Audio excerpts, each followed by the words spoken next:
India seems to be at a time where activism is on one side. We talk about environment. We've got right now with us Advocate Afroz Shah. He's been in this field for a long time, not just professionally, but he's been seen to it that we make the right noise at the right places. Afroz, it's really good catching up with you after a long time. Just wanting to see how things have gone through all these years. We talk about sustainability development goals. Internationally, we've heard a lot. In India, is it still a fancy term, or are we looking at some reality or some reality check here? Yeah. Thank you, Pratyush, for having me. UN SDGs should not be, to my mind, only a goal, but it should be something which should be in motion. We can talk about it all our life. Okay, this planet has to be saved, the oceans have to be saved. But when will we start doing? That's the whole question. So for me, the narrative is that every person on this planet causes pollution, some form or the other. That person must mitigate it by taking baby steps in everyday's life. That is on the people's front. On the producers of plastic, you are under law, mandated under APRA to take back the plastic.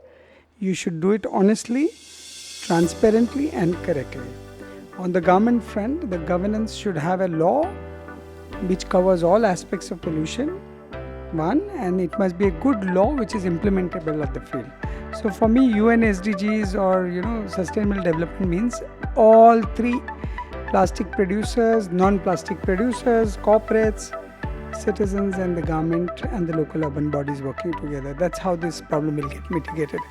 Otherwise, you will meet me after every 5 years to put up the same question. I'll be giving a monologue back again saying that, oh God, it's not done. So we must all work hard. This is a very serious issue and it must be tackled by every person wherever he is. You can tackle climate change, triple planetary crisis, plastic pollution, get circular economy by doing bit by bit in your life. And that for me is actually UN Sustainable Development Goals. And Afroz, coming back to that sustainability you were talking about and circular economy, believe you me, we've talked to a lot of people and we've seen that circular economy was something which was relevant to India from ages. Where did we lose the plot? See, post 1991, if my history is correct, 1991 India was in economic crisis, and that's the time when the then Prime Minister P.V. Narasimha Rao and Manmohan Singh, the then Finance Minister, put the pedal on, saying that we need to get global. We need to not only get global, we need to develop. We were short on foreign exchange, and for me that's the starting point of the problem with sustainability. Because it's simple: when the economy grows, your GDP grows, wealth comes into the hands of the people. Companies want to sell fast, consumer fast goods want to do that. And in a rush to sell fast and in a rush to buy fast and consume irresponsibility, different problems of pollution erupt. And then after, if it's erupted, then the passing of the buck starts. So if you ask the urban local bodies, they'll say, what can I do? The citizens are generating. If you ask the citizens say, what can I do? Stop these plastic companies, ban laga do. Then if you ask the government, they said, we are doing our best.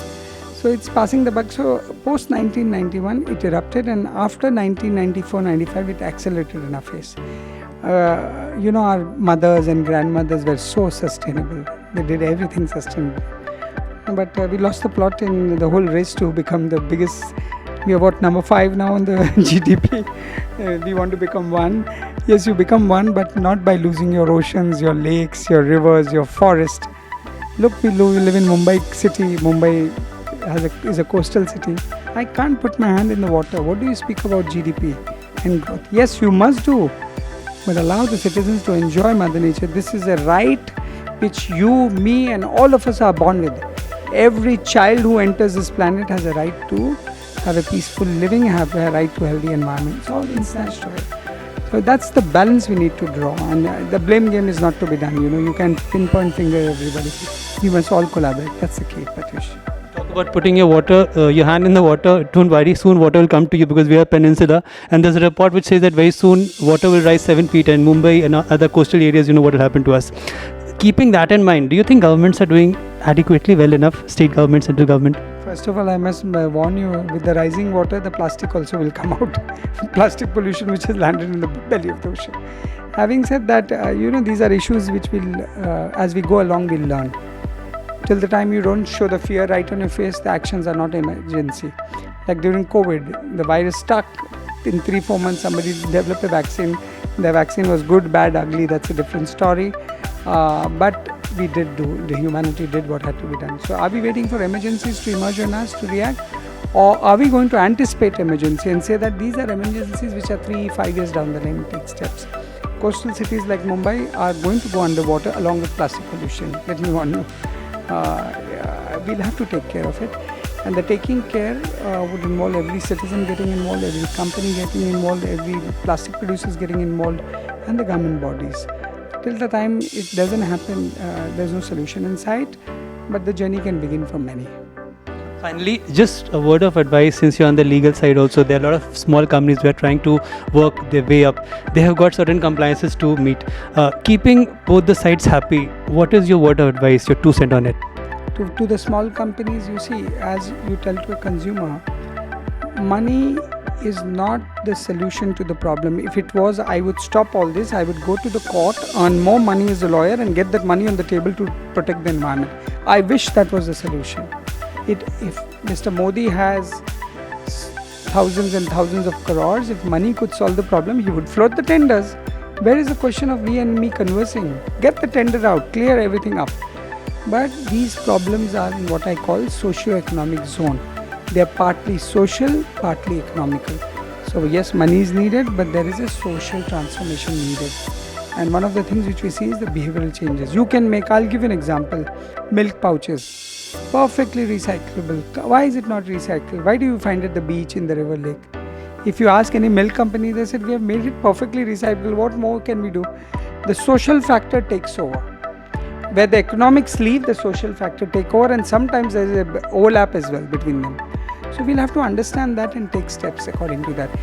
If you define the problem properly, the solution becomes easy. If you define the problem wrongly, the solutions are all the time wrong. And in this world, it's happening like this.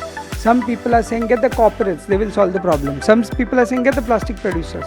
Some people are saying, citizens, get them out. Some are saying, get the lawmakers out. But it's in a socio-economic zone. So whoever is on the social side must do. Whoever is on the economic side must do. So that's what we'll have to look. Waste management, circular economy is floating in that zone.